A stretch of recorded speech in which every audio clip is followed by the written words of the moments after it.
Let's continue reading Han Feizi. Let's read section 12. The difficulties of persuasion. On the whole, the difficult thing about persuading others is not that one lacks the knowledge needed to state his case, nor the audacity to exercise his ability to the full. On the whole, the difficult thing about persuasion is to know the mind of the person one is trying to persuade and to be able to fit one's words to it. If the person you are trying to persuade is out to establish a reputation for virtue and you talk to him about making a fat profit, then he will regard you as low-bred, accord you a shabby and contemptuous reception, and undoubtedly send you packing. If the person you are trying to persuade, on the contrary, is interested in a fat profit, and you talk to him about a virtuous reputation, he will regard you as a witless and out of touch with reality, and will never heed your arguments. If the person you are trying to persuade is secretly out for big gain but ostensibly claims to be interested in a virtuous name alone, and you talk to him about a reputation for virtue, then he will pretend to welcome and heed you, but in fact will shunt you aside. If you talk to him about making a big gain, he will secretly follow your advice but ostensibly reject you. These are facts that you must not fail to consider carefully. Undertakings succeed through secrecy but fail through being found out. Though the ruler himself has not yet divulged his plans, if you, in your discussions, happen to hit upon his hidden motives, then you will be in danger. If the ruler is ostensibly seeking one thing but actually is attempting to accomplish something quite different, and you perceive not only his ostensible objective but the real motives behind his action as well, then you will likewise be in danger. If you happen to think up some unusual scheme for the ruler, which meets with his approval, and some other person of intelligence manages by outside means to guess what it is and divulges the secret to the word, then the ruler will suppose that it was you who gave it away, and you will be in danger. If you have not yet won substantial reward and favor, and yet your words are extremely apt and wise, then if the ruler heeds them and the undertaking is successful, he will forget to reward you.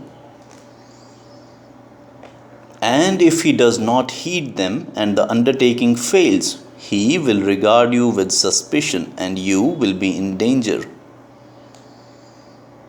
If some person of eminence takes a brief step in the wrong direction and you immediately launch into a lecture on ritual principles and challenge his misdeed, then you will be in danger. If some eminent person gets hold of a good scheme somewhere and plans to use it to win merit for himself, and you happen to know where he got it, then you will be in danger. If you try forcibly to talk a person into doing what he cannot do or stopping what he cannot stop, 'Then you will be in danger.' then you will be in danger. If you talk to the ruler about men of real worth, he will think you are implying that he is no match for them. If you talk to him of petty men, he will think you are attempting to use your influence to get your friends into office.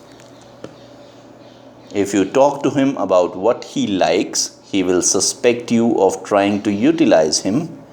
If you talk about what he hates, he will suspect you of trying to test his patience. If you speak too bluntly and to the point, he will consider you unlearned and will shun you. If you speak too eloquently and in too great detail, he will consider you pretentious and will reject you. If you are too sketchy in outlining your ideas, he will think you a coward, which is too faint-hearted to say what he really means. If you are too exuberant and long-winded in stating your proposals, he will think you an uncouth pumpkin who is trying to talk down to him. These are the difficulties of persuasion. You cannot afford to be ignorant of them. The important thing in persuasion is to learn how to play up the aspects that the person you are talking to is proud of, and play down the aspects he is ashamed of. Thus, if the person has some urgent personal desire, you should show him that it is public duty to carry it out and urge him not to delay. If he has some mean objective in mind and yet cannot restrain himself, you should do your best to point out to him whatever admirable aspect it may have and to minimize the reprehensible ones. If he has some lofty objective in mind and yet does not have the ability needed to realize it, you should do your best to point out to him the faults and bad aspects of such an objective and make it seem a virtue not to pursue it. If he is anxious to make a show of wisdom and ability, mention several proposals which are different from the one you have in mind, but of same general nature in order to supply him with ideas. Then let him build on your words, but pretend that you are unaware that he is doing so, and in this way abet his wisdom. If you wish to urge a policy of peaceful coexistence, then be sure to expound it in terms of lofty ideals, but also hint that it is commensurate with the ruler's personal interests. If you wish to warn the ruler against dangerous and injurious policies, then make a show of the fact that they invite reproach and moral censure, but also hint that they are inimical to his personal interests. Praise other men whose deeds are like those of the person you are talking to. Commend other actions which are based upon the same policies as his. If there is someone else who is guilty of the same vice he is, be sure to gloss it over by showing that it really does no great harm. If there is someone else who has suffered the same failure he has, be sure to defend it by demonstrating that it is not a loss after all. If he prides himself on his physical prowess, do not antagonize him by mentioning the difficulties he has encountered in the past. If he considers himself an expert at making decisions, do not anger him by pointing out his past errors. If he pictures himself a sagacious planner, do not tax him with his failures. Make sure that there is nothing in your ideas as a whole that will vex your listener, and nothing about your words that will rub him the wrong way. And then you may exercise your powers of rhetoric to the fullest. This is the way to gain the confidence and intimacy of the person you are addressing and make sure that you are able to say all you have to say without incurring his suspicion. Yi-in became a cook and Poli-shi a captive slave so they could gain the ear of the ruler. These men were sages, and yet they could not avoid shouldering hard tasks for the sake of advancement and demeaning themselves in this way. Therefore, you too should become a cook or a slave when necessary, if this enables you to gain the confidence of the ruler and save the state. Then it is no disgrace for a man of ability to take such a course. If you are able to fulfill long years of service with the ruler, enjoy his fullest favor and confidence, lay long-range plans for him without ever arousing suspicion, and when necessary oppose him in argument without incurring blame, then you may achieve merit by making clear to him what is profitable and what is harmful, and bring glory to yourself by your forthright judgment of right and wrong. When ruler and minister aid and sustain each other in this way, persuasion may be said to have reached its fulfillment.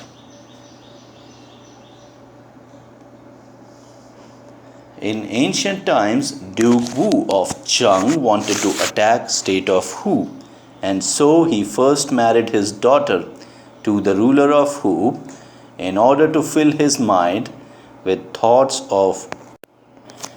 Then he told his ministers, I want to launch a military campaign. What would be a likely state to attack? The high official Qin Shi replied, Who could be attacked? Whereupon Duke Wu flew into a rage and had him executed, saying, Who is a brother state? What do you mean by advising me to attack it?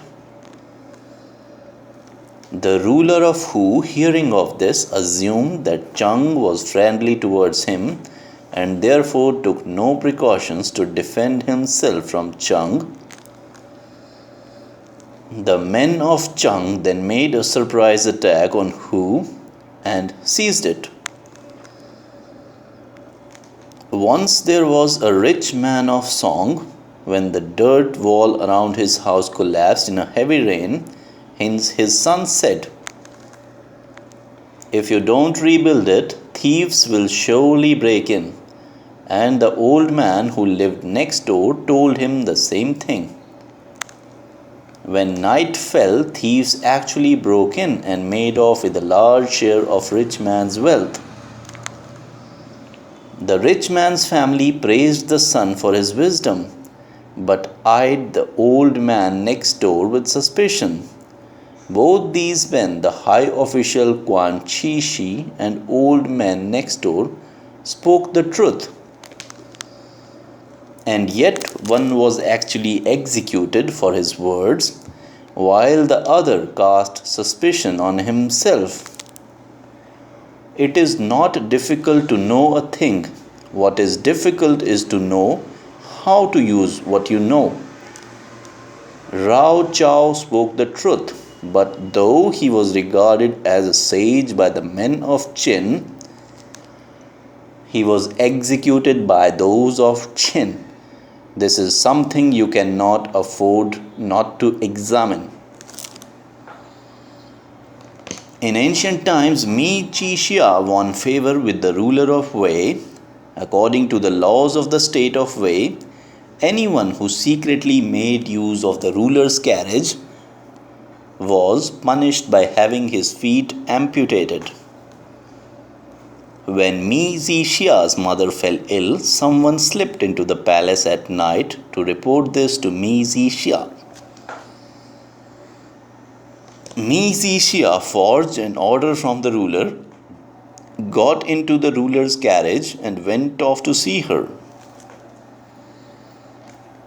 But when the ruler heard of it, he only praised him, saying, "How filial, for the sake of his mother, he forgot all about the danger of having his feet cut off."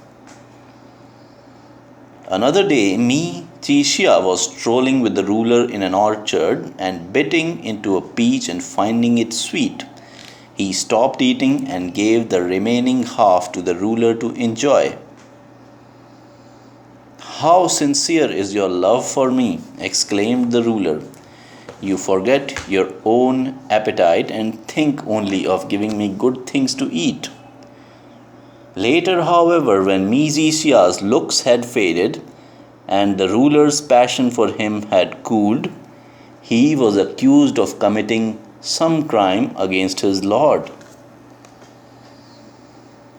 "After all," said the ruler, "he once stole my carriage, and another time he gave me a half-eaten peach to eat." Xia was actually acting no different from the way he always had.